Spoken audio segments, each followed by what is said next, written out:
Okay, lacing needlework. This is a sampler on 16 count Aida. I've positioned it on a board, conservation quality mount board, preservation if you like to call it preservation, with a couple of T-pins at shallow angles on the front, so that when you turn the board over, there's nothing in the way for your cotton to get tangled up around. It's placed fairly centrally because it's being matted. It doesn't matter if it's off centre. If it's not being matted, if it's being close framed, then yes, it needs to be much more accurate. You can see the sides of the board through the fabric and line it up best you can. While you're at it, see what you're up against. It's got a square stitched border. So just have a look with a bit of board how square or not it is, and you can do a little bit of tweaking.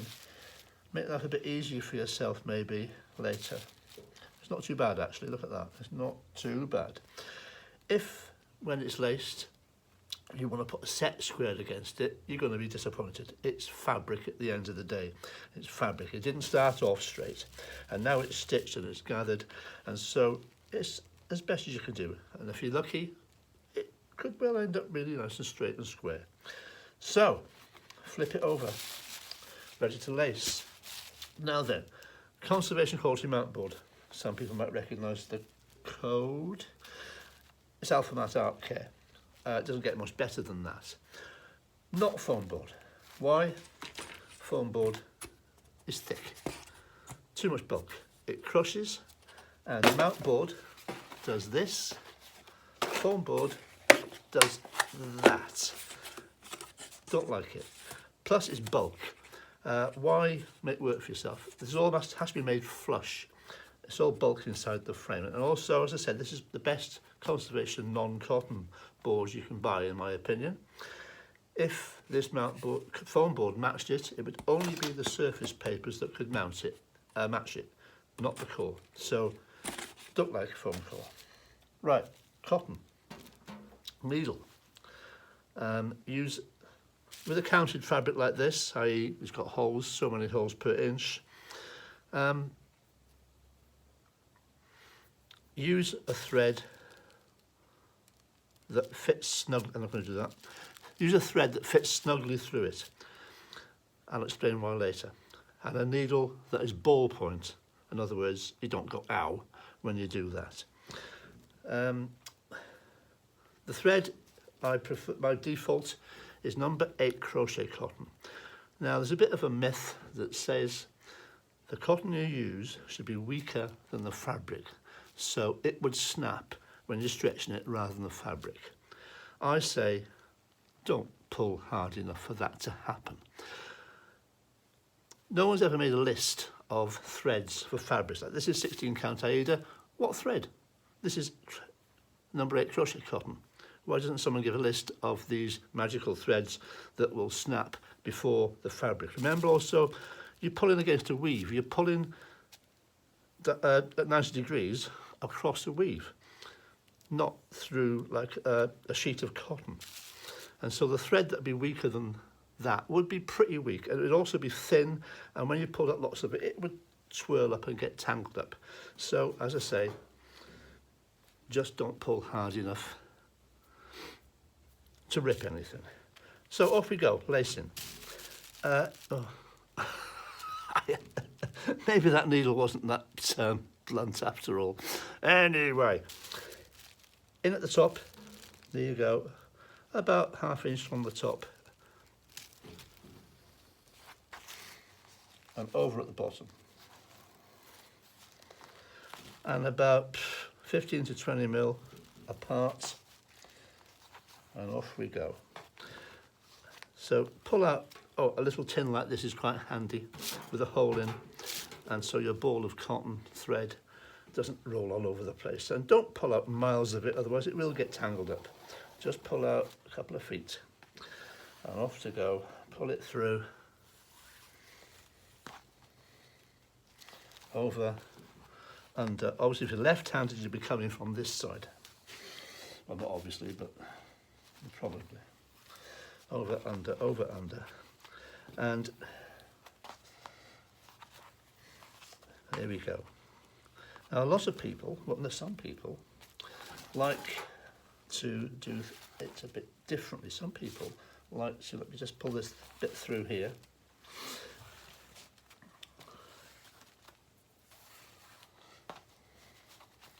Some people, instead of coming up and down like I do, go in there, then they go back down there. What I'm not going to do is I'll just pull it back out. But that doesn't make any sense to me. If you do that, then when you tighten it, the fabric will pucker, it will gather. When you lace your boots, you know, here's my boots. Can you see my boots? They don't do that. They go in and out, in and out, in and out. And when you tighten them, it pulls that together. So why the heck would you want to do it any differently? You know, when you're lacing something, that needs to pull against that, not that. But, you know, if it works for other people, that's absolutely fine. Now, if you've got a big, long, skinny piece, or just a big piece, then you spend a lot of time pulling this thread through. By the time you get to the end, it takes forever. And so if you wanted to, at this point, or at any point on a longer piece, you could just cut the thread here, snip, snip, snip, and carry on. And so you've got less to pull through. And then when you tighten it, we'll be tightening it on the way back. We're not stretching it now, we're just putting the lacing in place. When you tighten it, you get to that point and you tie a reef knot. And sometimes on some big pieces, I've had to do that 3 or 4 times. But this isn't particularly big. It's not big. And isn't going to take very long. And the more you pull out, the more chance you've got of it twisting and making a horrible knot. I'm hoping this doesn't happen here. And sometimes if that does, and you can't untwist it easily, again, you just cut it and carry on. Also, this is being thrown over the edge of the bench here and it could catch on a chair leg or something, so try and keep the area around it as clear as you possibly can. Now the thread I'm using, as I said, number 8 crochet cotton, is great for 14, 16, maybe 18 counts. Bit any higher count than that, I'd probably go down a size. And so it fits snugly through the holes. And I'll explain why that is a good idea when we actually stretch it. More thumbs.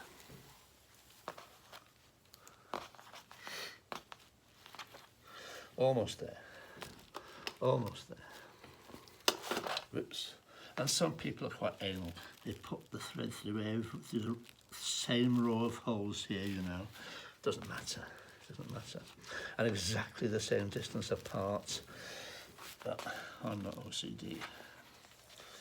Here we go. Almost there. Oops, can you coming out there? Bit more.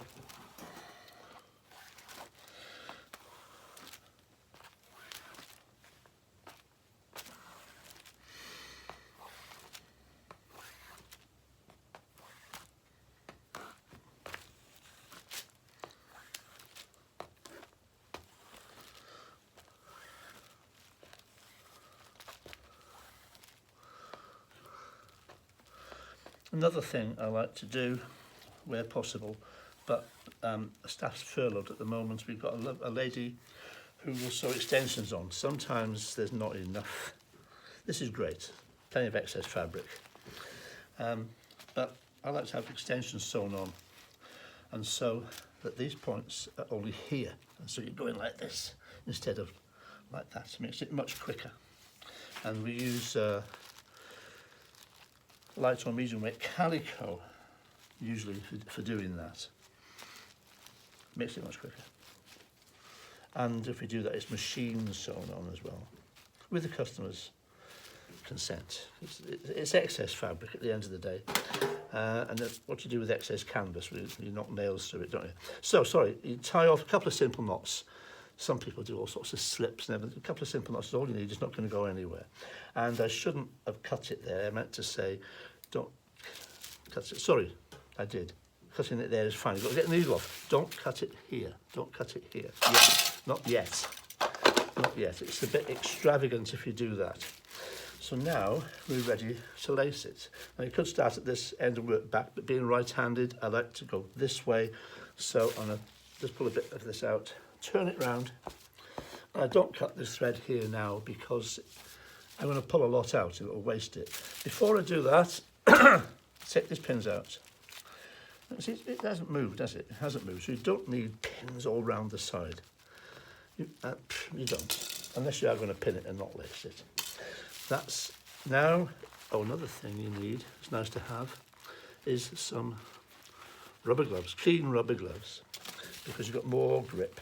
But now you can tease this into place. Now if you pinned it all the way along here, you couldn't do that. You couldn't pull that apart in this direction. So just, again, get your little board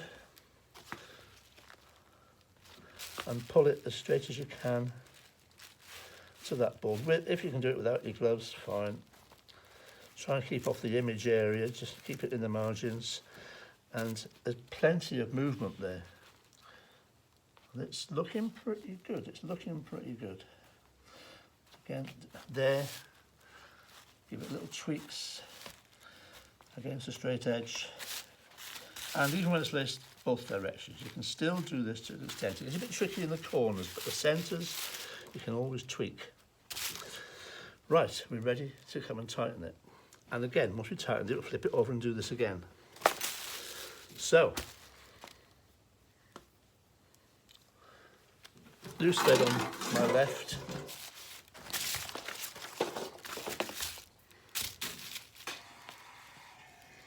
And tighten it. Thumb, miss one, thumb, miss one, thumb, miss one. And you're not pulling it, you don't want drum skin tight, you don't want the ball to be bowed, you're just taking the tension. Any creases that's in there that aren't your fault, you're not here to get those out. If the customer hasn't ironed it, etc., then you're not a miracle worker, you know.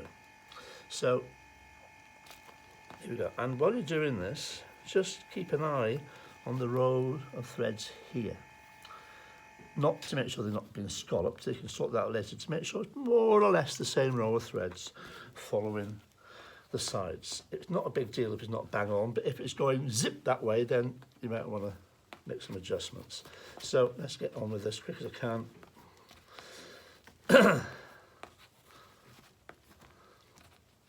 See the cotton that's coming out. If I'd have cut that end, it'd been quite wasteful. Oh yes, and the reason I said about using cotton that fits snugly through the holes, I can let go. It's not going anywhere. It's not going anywhere. If that was the fine cotton, I'd have to start from back here somewhere. As it is, I can start where I've left off. It hasn't moved, hardly. There we go. The tension doesn't relax if you get a phone call or have to stop for any reason. Get to the end. Now maybe before you tie off, unless you have to slacken it, just have a quick look. Make sure it's not gone silly, pear-shaped. Okay, it's going to need a few tweaks, but it hasn't gone diagonal or anything daft like that. So I can cut this off, keep as much tension as you can, just hold that there. Cut your thread.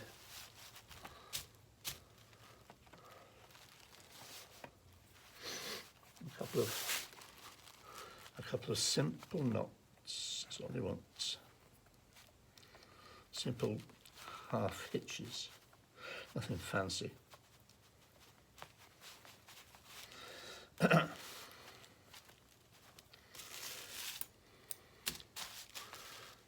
That's one side laced. Now, as I said, you can come back here now and sweep this nice and straight as possible. Any gathering, you can stretch this way, pull it out,